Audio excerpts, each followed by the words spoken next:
дар ноҳияи восе бо пешниҳоди ҷамоати деҳоти банон мирзоалӣ вайсов ва дастгирии соҳибкорони маҳаллӣ ба шида ба соли ҷавонон ва қадршиносӣ намудани хизматҳои паҳлавон Саймаҳмуд Муҳаммадрасулов барои рушди гӯштини миллӣ дар деҳаи кадучӣ мусобиқаи кушоди гӯштагирӣ доир гардид.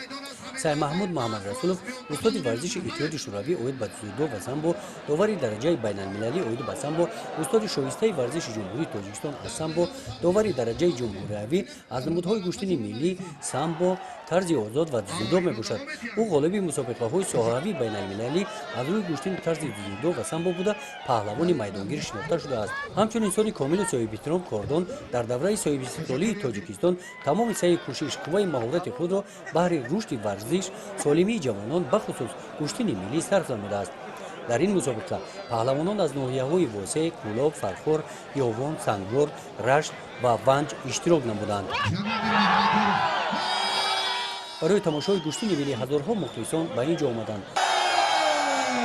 ду шоҳ-ҷоизаи ин мусобиқа автомошинаи сабукрав насиби паҳлавонон аз ноҳияи восе ва шаҳри Кӯлоб гардиданд. гӯштини миллӣ дар деҳаи кадучӣ паҳлавонони нав ба навро рӯи саҳнаи варзиш баровард.